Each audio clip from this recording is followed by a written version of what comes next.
Esta es la lección 11 de nuestra introducción al Pentateuco y hoy vamos a cubrir los capítulos del 11 al capítulo 15 y nos vamos a encontrar en una de las épocas más interesantes de la historia de Israel, que es la salida de Egipto. Precisamente marca el acontecimiento más importante en la historia de Israel en el Antiguo Testamento y se ve en muchos de los salmos, en los profetas, la importancia que tiene ese singular acontecimiento para la vida de Israel.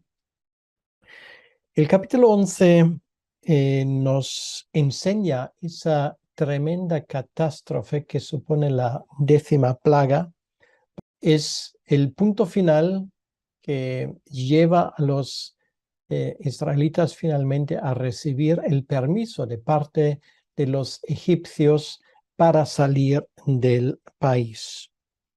Empieza el capítulo con esa frase: Yahvé dijo a Moisés, una plaga traeré aún sobre Faraón y sobre Egipto. Después de esto, los egipcios no solamente van a dejar de salir a los israelitas, sino les van a obligar a salir.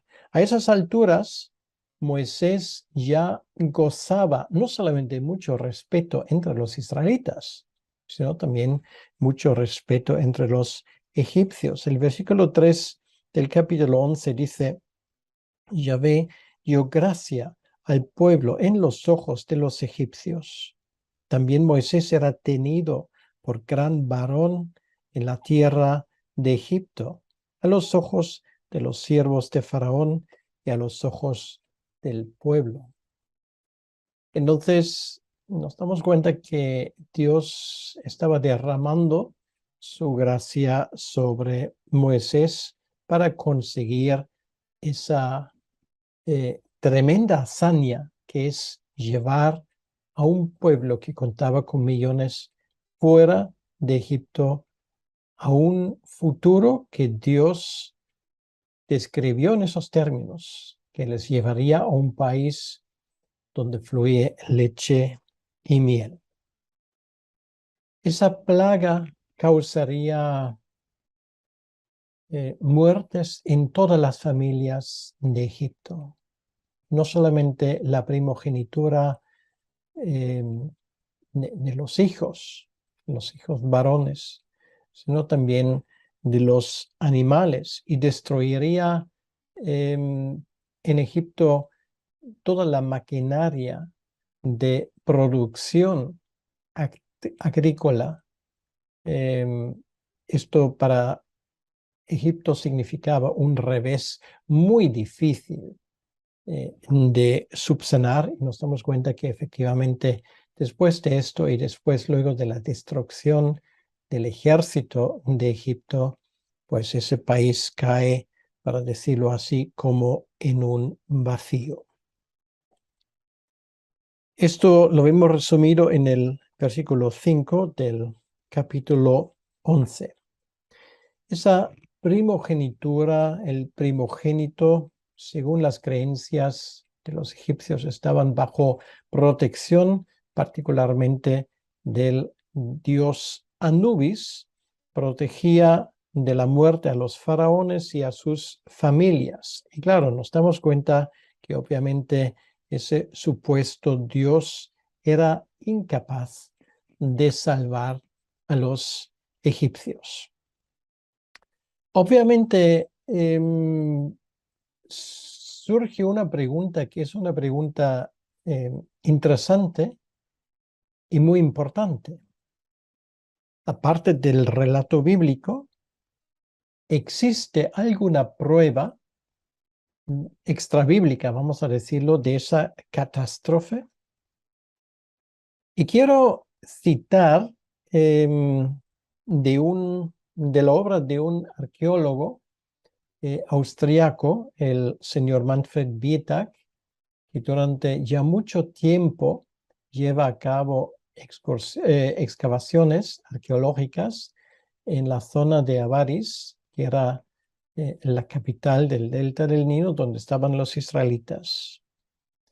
En Avaris, el catedrático austríaco Manfred Bietak, si a alguien le interesa, se deletrea Bietak, ha encontrado fosas comunes que datan a unas fechas antes y después de la fecha del Éxodo, que nosotros entendemos que es el año 1446 a.C. Las tumbas más antiguas son ejemplos de tumbas para enterrar gente muerta por una epidemia. Allí encontramos hombres, mujeres y niños. Pero la fosa común que coincide con la fecha exacta del Éxodo solo contiene varones. Bietak dice, y cito textualmente, hay huesos del inicio de la 18ª dinastía. Son todos varones. Por el tamaño de las tumbas y el número de personas en las tumbas, sacamos la conclusión que estas personas murieron en un espacio reducido de tiempo. Simplemente los lanzaron a las fosas. Algunos yacían boca arriba, otros boca abajo, otros de lado. Algunas de las fosas solo tenían una profundidad de 20 centímetros. Solo pusieron un poco de polvo encima. Pues esto es un testimonio de un arqueólogo de renombre mundial muy interesante, porque obviamente dice que justo en la época donde entendemos que se llevó a cabo el Éxodo, se encuentran fosas comunes donde solamente hay varones, lo cual coincidiría exactamente con el relato bíblico y sería un testimonio muy poderoso de la autenticidad del relato bíblico. Ahora, la siguiente pregunta que nos hacemos es: ¿en qué espacio de tiempo se lleva a cabo todo esto? Y hay varios indicios en el texto mismo que nos ayudan. El éxodo ocurre por razones que ahora no puedo entrar en los detalles porque sería un trabajo bastante pormenorizado de entrar allí al fondo, pero la fecha más probable, en mi opinión, es el año 1446 a.C. Y la fecha exacta de ese año sería el día 14 de Aviv, según el calendario antiguo hebreo, o el 14 de Nisan, según el mes que luego se introdujo después del exilio de Israel en Babilonia. Y esto corresponde aproximadamente a la época de marzo-abril, según nuestro calendario. Bueno, todo esto lo tenemos en el capítulo 12, versículo 6, donde dice: y guardarás hasta el día 14 de este mes, que es el mes de Aviv o el mes de Nisan, y hablando del cordero, lo inmolará toda la congregación del pueblo de Israel entre las 2 tardes, lo cual quiere decir que durante la noche. La novena plaga, y eso también lo sabemos del texto bíblico, dura del 10 al 13 de Nisan. Esto lo tenemos en el capítulo 10, versículo 22, donde dice: extendió Moisés su mano hacia el cielo y hubo densas tinieblas sobre toda la tierra de Egipto por 3 días. Es justo en el día 10 de este mes que los israelitas tenían que coger los corderos que durante unos días tenían que convivir con la familia.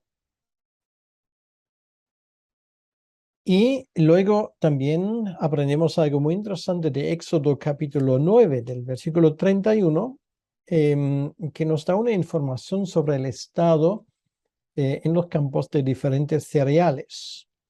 En el 9:31 dice: el hino pues y la cebada fueron destrozados porque la cebada estaba ya espigada y el hino en caña. Esta información es muy interesante porque nos permite, estamos hablando en ese momento del mes de diciembre de 1447 antes de Cristo. Quiere decir que entre la séptima y la decena plaga pasaron unos 3 a 4 meses aproximadamente. Y luego, como ya vimos en el capítulo 8, versículo 4, se nos habla de una plaga de ranas, y las ranas aparecieron habitualmente, aunque por supuesto no en estos números, que era excepcional por el tema de la plaga que Dios dictó. Esas ranas aparecieron habitualmente con la crecida del Nilo, que ocurre también a mediados de diciembre, y esto nos llevaría al año 1448 antes de Cristo. Ahora, entre la primera y la segunda plaga, de nuevo leemos en el texto sagrado, hay un espacio de unos 7 días. Eso quiere decir que las plagas empiezan, estoy hablando de cifras aproximadas, al inicio del diciembre de 1448 a.C. y duran unos 15 a 16 meses. Así hay que imaginarse un poco el marco en el cual se llevan a cabo esas plagas para que nos hagamos un poco una idea. Ahora, cada una de esas 10 plagas, como vimos, tiene sus peculiaridades. Cada uno, como vimos, se dirige en contra de un dios peculiar de los egipcios. Realmente esto era, para decirlo así, un enfrentamiento entre el Dios de la Biblia y los supuestos dioses egipcios, que obviamente no tenían nada que ofrecer, nada en cuanto a resistencia. Ahora, en el capítulo 12 nos damos cuenta que aquí empieza el calendario hebreo.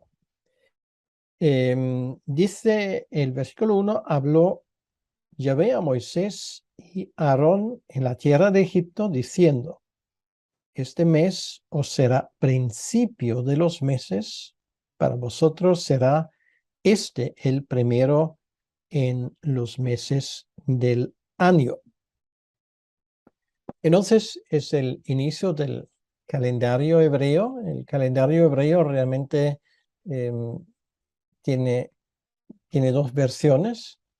Hay una versión, podríamos llamarla religiosa, y una versión secular, más bien secular, como se quiera. La religión, versión religiosa empieza aquí, en el mes de Abib, que sería marzo-abril, y la otra versión empieza en el mes de septiembre, que se cuenta a partir de la creación del mundo. Entonces, esto a veces nos complica las cosas a la hora de establecer una cronología, pero bueno, tampoco nos tiene que preocupar mucho en ese contexto. También lo que mencioné antes es cierto, también los meses tienen un nombre hebreo, como en ese caso el mes de Aviv, que significa primavera. Por cierto, de allí viene el nombre de Tel Aviv, que significa la colina de la primavera. Pero después del exilio en Babilonia, los judíos adoptan los nombres babilónicos. Por eso luego ese mes se llama el mes de Nisan. No es una palabra originalmente hebrea. Entonces aprendemos en este capítulo 11 la institución de la Pascua, o en hebreo el Pesaj, que se da con todo el lujo de detalle de los versículos 12, de los versículos 3 al 20 en el capítulo 12.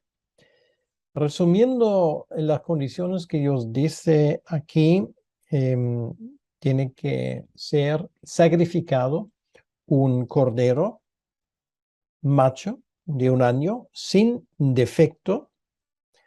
Y sin defecto quiere decir que no podía ostentar un defecto visible. Esto es muy importante y tiene su significado para la venida del Señor Jesucristo, porque, por ejemplo, no podía tener huesos rotos, etc. Tiene que simbolizar un sacrificio perfecto en ese sentido.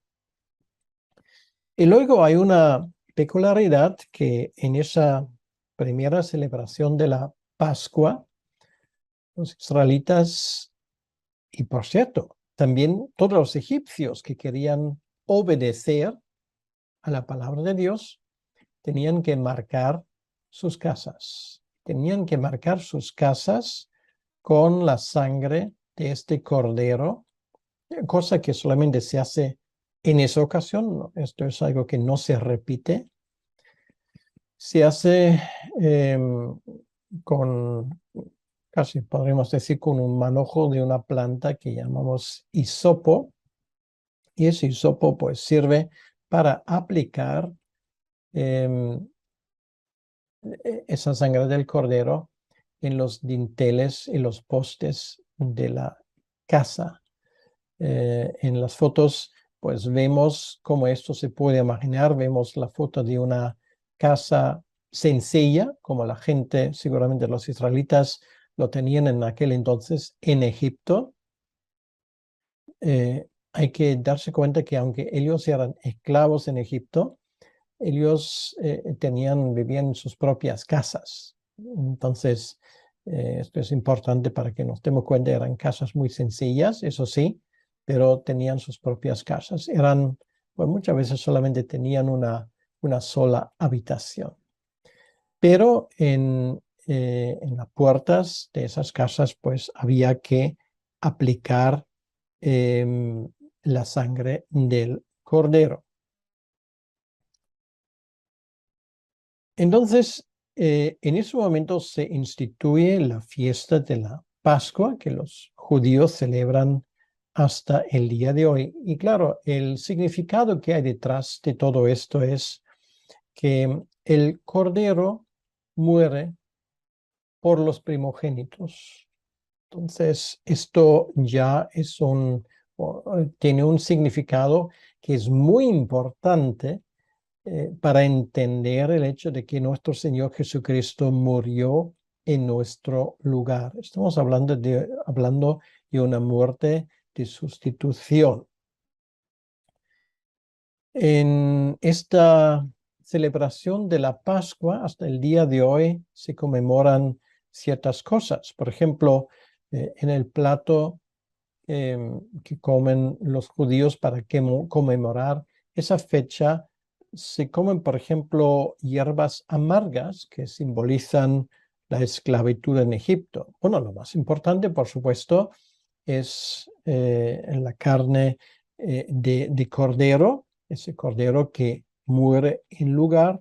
Luego hay otra cosa que se llaman carpas en hebreo, y es cualquier hierba que no sea amarga y recuerda que esto ocurrió en primavera.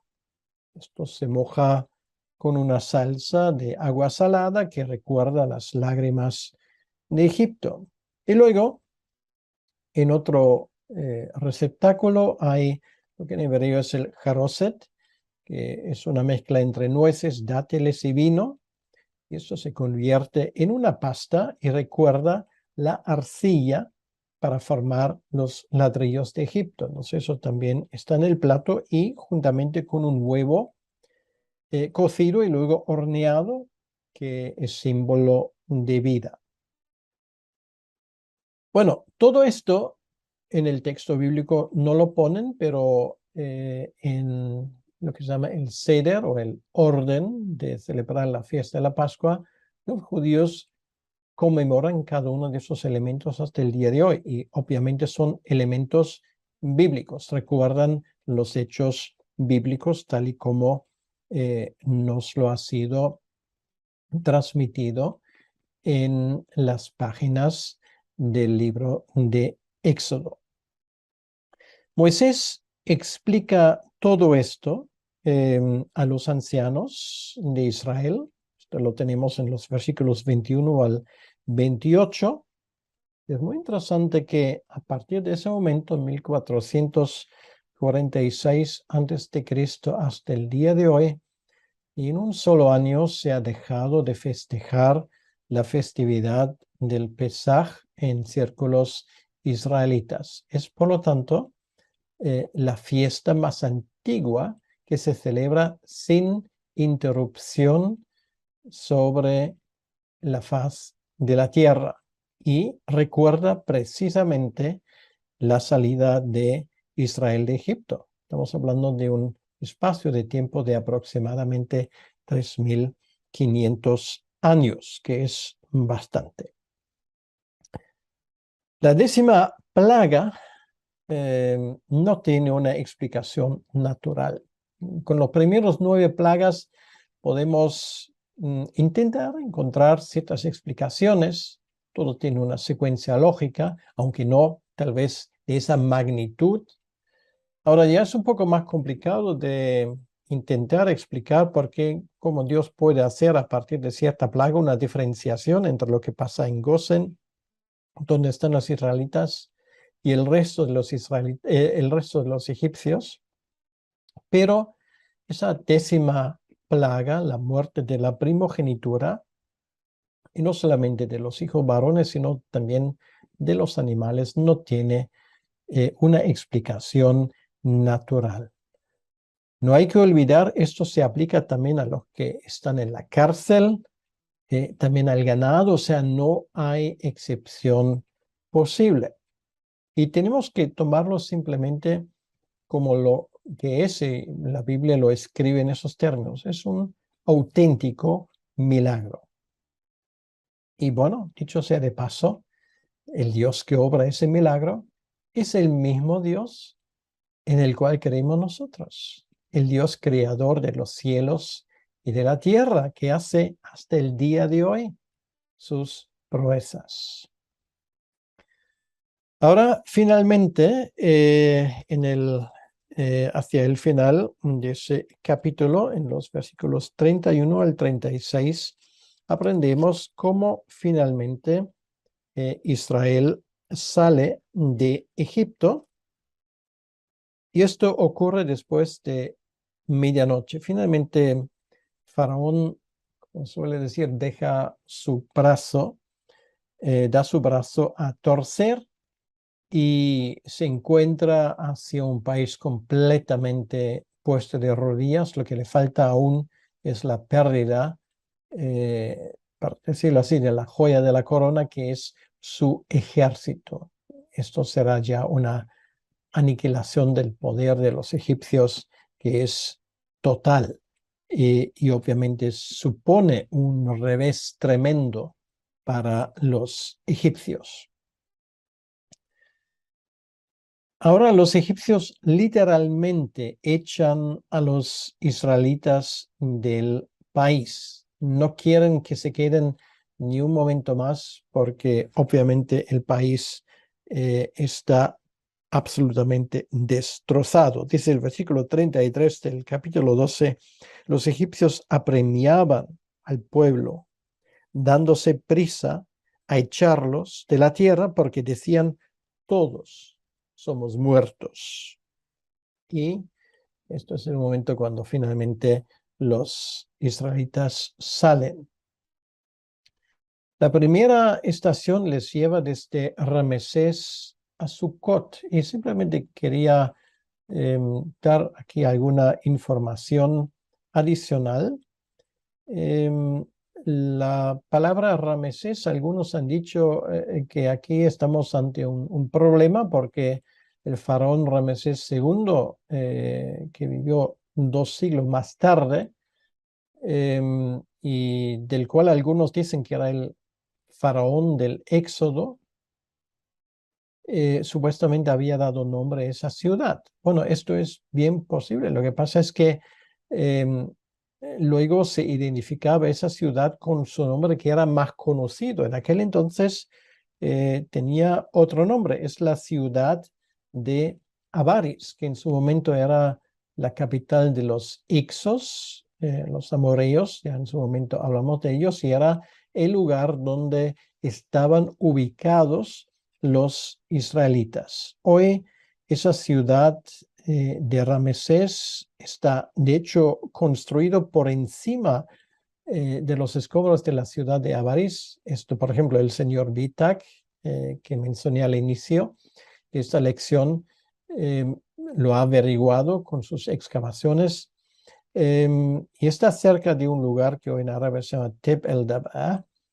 Entonces, sabemos ya mucho sobre esa ciudad, que era el puerto más importante de Egipto, porque de ahí había canales que llevaban a un brazo del Nilo, que a su vez daba la posibilidad de llevar a esa mercancía al Mediterráneo.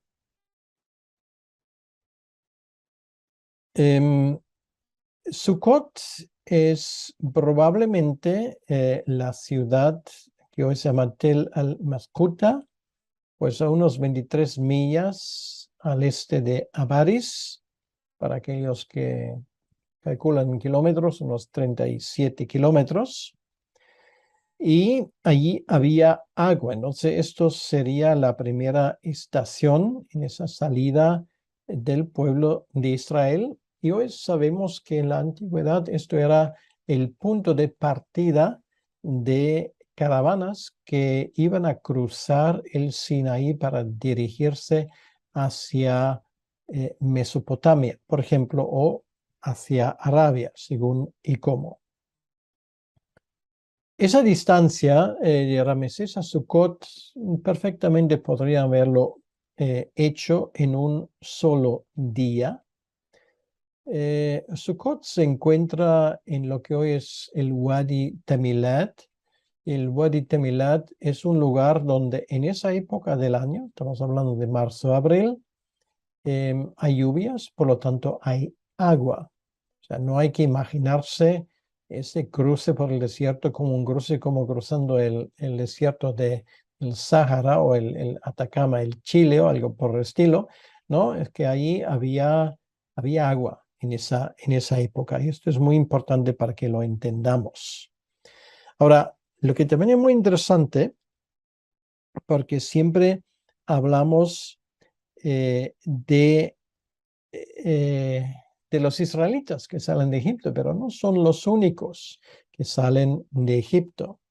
El texto nos dice que había una gran multitud de gente, de toda clase de gentes. En hebreo, la expresión es Erev Rav, que es una gran mezcla. O sea, no solamente había israelitas, había también egipcios que obviamente creyeron más a lo que dijo el Dios de los israelitas que lo que sus propios sacerdotes y el propio faraón les dijeron. Dice versículo 38 del capítulo 12, también subió con ellos grande multitud de toda clase de gentes y ovejas y muchísimo ganado. O sea, era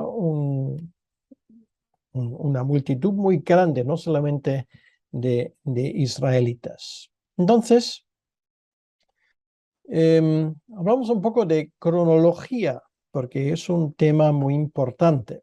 Si leemos el versículo 40, que dice: el tiempo que los hijos de Israel habitaron en Egipto fue 430 años. Y también el mismo número lo leemos en Gálatas 3:17.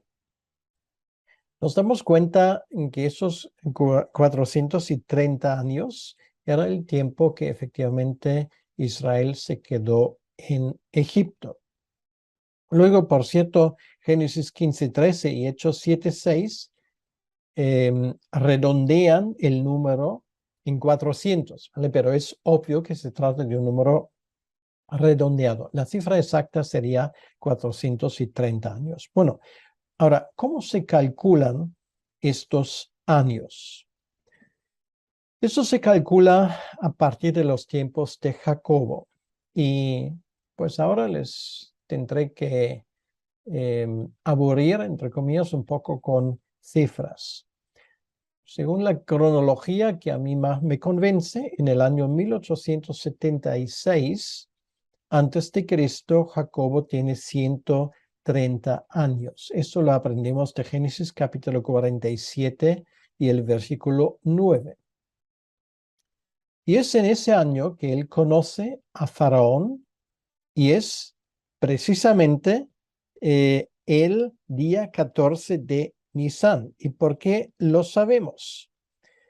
Porque lo dice exactamente el versículo 41, 12:41, dice, y pasados los 430 años, en el mismo día, dice que esto es una cifra exacta, todas las huestes de Yahvé salieron de la tierra de Egipto. Entonces, en ese momento, Faraón les adjudica a Jacob y a sus hijos un terreno en Gosén. Esto lo aprendimos en el capítulo 47, versículo 11. Y él muere allí a los 147 años, viviendo 17 años en Egipto. Esa información nos da Génesis capítulo 47, versículo 28. El faraón con el cual Jacobo se encuentra es el faraón Amenemhat el segundo. Y bueno, luego sumando todo esto, esto nos lleva de nuevo al año 1446 antes de Cristo, que es el año del Éxodo. Hay otro dato curioso que sabemos de fuentes extrabíblicas, que es precisamente en este año que terminan las 17 campañas militares egipcios. Ellos llevaron a cabo una campaña militar casi todos los años, y es justo en este año del Éxodo que esas campañas militares paran. Esto nos dice la historia secular de los egipcios. Y además, a partir de ese año, 1446 a.C., se comienza a erradicar la memoria de Hatshepsut. Nos acordamos que Hatshepsut es la princesa que adoptó a Moisés. Entonces, obviamente, con todo lo que pasó y como a ella la hicieron responsable de lo que pasó en Israel, pues la memoria de esa mujer fue borrada. Ahora, siguiendo esa cronología, según Primera de Reyes 6:1, esto nos lleva al año cuarto del reino de Salomón, que es el año 967, y a la construcción del primer templo. La Biblia nos da esa cronología y yo, en los años que llevo estudiando el Pentateuco, cada vez se ha hecho más firme mi creencia en que estos números son absolutamente fiables. Que a veces puede aparecer una contradicción con los números de la historia secular, como los egiptólogos nos lo cuentan, puede ser, pero lo que saca a la luz la arqueología no hace otra cosa que confirmar la exactitud y la fiabilidad de los datos bíblicos. Entonces, si tengo que escoger entre creer a la cronología egipcia o babilónica o asiria o a la cronología de los israelitas, tal y como quedó registrado en la Biblia, yo me quedo con la Biblia. De eso no me cabe ninguna duda. Muy bien, entonces, el capítulo en estos últimos versículos, de nuevo, gira alrededor de la celebración de la Pascua. ¿Quién puede celebrar esa festividad? Éxodo 12, 43 al 45 lo dice claramente. Ningún extranjero puede participar, solamente para los israelitas. Un esclavo circuncidado, quiere decir que confiesa de esa manera, el Dios de Israel sí puede participar. Y un residente extranjero tampoco puede participar, salvo que sea circuncidado, por lo tanto, se identifica con el Dios de Israel. Esa fiesta de la Pascua tiene que celebrarse en una casa particular, en un hogar individual. No se puede sacar la carne del cordero a la calle, ni romper ningún hueso. Y todos los israelitas, sin excepción, tienen que participar. Por lo tanto, es una fiesta obligatoria. Los primogénitos pertenecen a Dios. Este es el principio que hay detrás y que se resalta en el capítulo 13 de forma muy especial, en esa primera parte de los versículos 1 al 16. La sangre del cordero salva a los que aplican la sangre en sus casas. Y a esa celebración de la Pascua sigue la celebración de los panes sin levadura. ¿Por qué? Bueno, porque por las prisas que había, de hecho el Pesaj, en aquella noche había que celebrar estando de pie, porque se salió deprisa de Egipto y por lo tanto no había tiempo para esperar para que la masa sea leudado a la hora de preparar el pan. Por eso se llama el pan sin levadura, porque representa la prisa. Y todo esto tiene que servir a los israelitas para recordar ese hecho histórico que es el éxodo, la salida de Egipto. Tomar el versículo 8 del capítulo 13 de forma literal, esto llevó a los judíos de hacer unos inventos que todavía podemos observar. Bueno, vamos a leer el versículo primero, dice, lo contarás en aquel día a tu hijo diciendo, si hace esto con motivo de que Yahvé hizo conmigo cuando me sacó de Egipto. Y luego dice el versículo 9, y te será como una señal sobre tu mano y como un memorial delante de tus ojos, para que la ley de Yahvé esté en tu boca, por cuanto con mano fuerte te sacó Yahvé de Egipto. Y esto llevó a los judíos de inventarse algo que se llaman las filacterías. Obviamente lo que Dios quiso decir en su momento que los israelitas deberían tener presente. Bueno, la mano o el brazo significa sus actividades, la cabeza o la frente significa sus pensamientos. Entonces, la idea era que ellos tuviesen presente en todas sus actividades lo que Dios había hecho en su momento. Bueno, de eso los judíos se inventaron esas filacterías que vemos en las fotos. Entonces, esto hay que celebrarlo, esas cosas en su momento, en su tiempo, según el calendario judío, que a su vez se basa en el calendario que está escrito en el firmamento, según Génesis 1:14. Esto indica las épocas también festivas. Los primogénitos del ganado y los hijos pertenecen al Señor y es un recordatorio de lo que Dios hizo en Egipto para siempre, para los israelitas. Bien, hay varias rutas que se han barajado a lo largo de la historia que Israel puede haberlo tomado. Hay una ruta que va directamente de Sucot al Golfo de Aqaba, al Yam Suf. que es la más norteña. Luego hay otro que va a lo largo del Mediterráneo, que el texto mismo, el texto bíblico excluye. Y luego hay otra que es el Tariq al-Hajj, que no se usaba antes del siglo VII después de Cristo.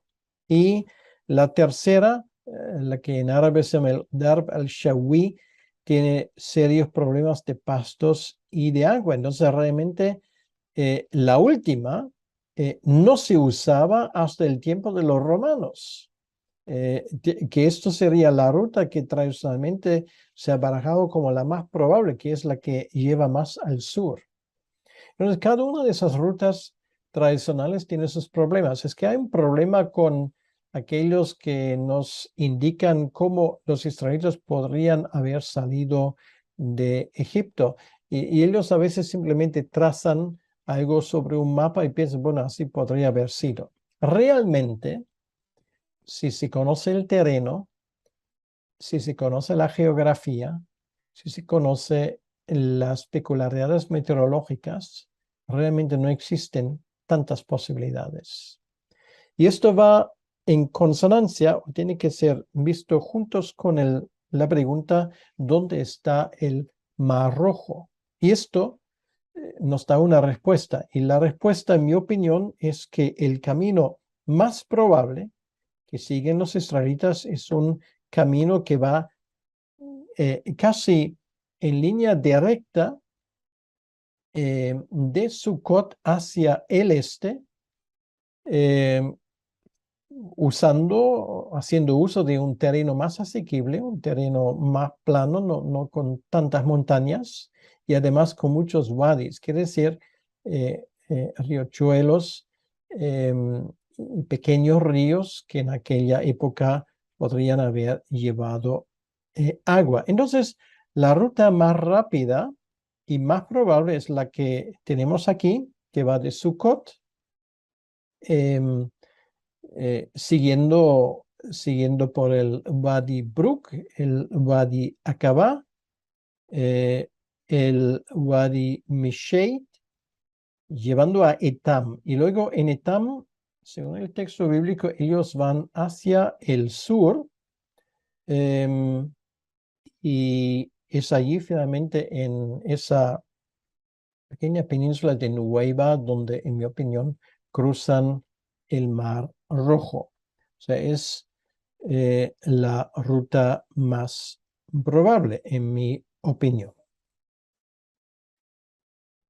Bien, pues esto sería la idea y vamos simplemente a fijarnos un momento en ese capítulo 13, en ese camino que dice que va ellos van de Sucot a Etam, porque eso nos lleva a la pregunta, ¿en dónde está el Mar Rojo? La expresión en hebreo es la expresión Yam Suf, así se llama, porque realmente tenemos que empezar por allí. Si decidimos dónde exactamente está el Yam Suf, el Mar Rojo, dónde cruzaron los israelitas, entonces el resto de las preguntas se resuelve. Ahora, durante siglos se ha ubicado la travesía por el mar en la parte norte del Golfo de Suez, no del Golfo de Aqaba. Y hay una cosa que es muy curiosa. Hasta el año 1830, prácticamente, en Occidente, no se sabía ni siquiera de la existencia del Golfo de Aqaba. Por lo tanto, durante todo ese tiempo siempre se había barajado o que los israelitas cruzaron uno de esos lagos, lo que se han llamado los lagos salados o los lagos amargos, que son de muy poca profundidad, o el Mar Rojo en el Golfo de Suez. Pero realmente, si lo contrastamos con los datos bíblicos y no solamente seguimos ciegamente lo que otros han comentado antes, no hay razón para pensar en ello. Una vez más lo digo, durante siglos se ha ubicado la travesía por el mar en la parte norte del Golfo de Suez. Ahora, El problema es que Moisés nunca usa la palabra rojo. O sea, él nunca habla del Mar Rojo. Es una mala traducción de la Septuaginta. En aquel tiempo, hasta el siglo XIX, y reitero esto, ni siquiera se sabía de la existencia del Golfo de Aqaba. Y hay un problema de traducción más. Después de que la Septuaginta se traduce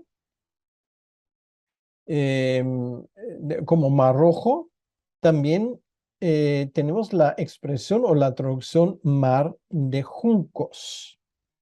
Sin embargo, es mucho más probable que la expresión Suf viene de una palabra hebrea que se escribe exactamente igual, pero se pronuncia un poco distinto, es Sof, que significa el final. Entonces, muy probable que este mar realmente es una mar que no es lo que tradicionalmente se ha creído, sino que es lo que hoy conocemos como el Golfo de Aqaba. Y esto, hay muchas cosas que indican en esa dirección. Quiero aprovechar simplemente para poner ahí algunas fotos donde vemos cómo se puede imaginar la península del Sinaí en abril. Y luego hay pasajes bíblicos en esa famosa canción, por ejemplo, la canción de Moisés, que tenemos en el capítulo 15, donde se nos dice que Dios proveyó agua en abundancia. Entonces, esto es algo que es muy interesante, que el mismo texto nos lo dice. Bien, entonces ellos cruzan con toda probabilidad por esa zona de Nubeiba, que es una pequeña península que entra en el Mar Rojo. Y esa zona también, esa zona costera es la zona que también se conoce como Etán, a borde del desierto. Es allí donde finalmente los israelitas cruzan el Mar Rojo y claro, allí obviamente estamos hablando de un auténtico milagro. Esto no tiene ninguna explicación científica, porque algunos han dicho que, bueno, como las aguas eran muy poco profundas, podría haberse dado ciertas circunstancias que facilitan el cruce y todo esto. Realmente son explicaciones racionalistas. La Biblia habla de un auténtico milagro, habla del hecho de que Dios destruye literalmente esos carros de Faraón, todo el ejército de los egipcios. Y esto es algo que luego se refleja en esa canción de Moisés en el capítulo 15. Es una canción, es un salmo donde se resalta el poderío de Dios. Entonces, si leemos esto tranquilamente, ahora yo les animo realmente a leerlo. En primer lugar, ahí se habla de una mar profunda, no se habla de una mar de poca profundidad. Se habla de que Dios proveyó lluvias para los israelitas. Se habla del milagro de esa salida del Éxodo, de ese milagro que supone que Dios proveyó todo lo que era necesario para que Israel estuviera definitivamente a salvo de los egipcios. Hay literatura que resalta este hecho y simplemente una de las cosas que me gustaría animarles de leer ese salmo de Moisés, y luego nos damos cuenta como Faraón simplemente se queda allí sorprendido por los hechos. Dice el versículo 19, porque Faraón entró cabalgando con sus carros y su gente de a caballo en el mar, y ya hizo volver las aguas del mar sobre ellos. Mas los hijos de Israel pasaron en seco por en medio del mar. Entonces, un dato muy curioso es que el texto no dice que Faraón mismo muere en esta catástrofe.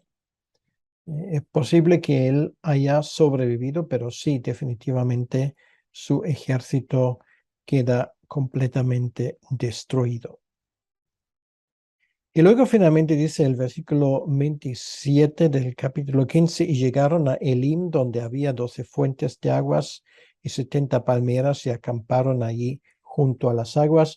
Eso lo vemos en esa última diapositiva, donde podemos imaginarnos aproximadamente por donde ellos andan. Estaríamos ya en el otro lado del Yam Suf, del mar del fin, donde otra vez nos ayuda la geografía, un conocimiento de la geografía y de los nombres árabes que se conservan hasta el día de hoy, donde tenemos claros indicios de la llegada de los israelitas.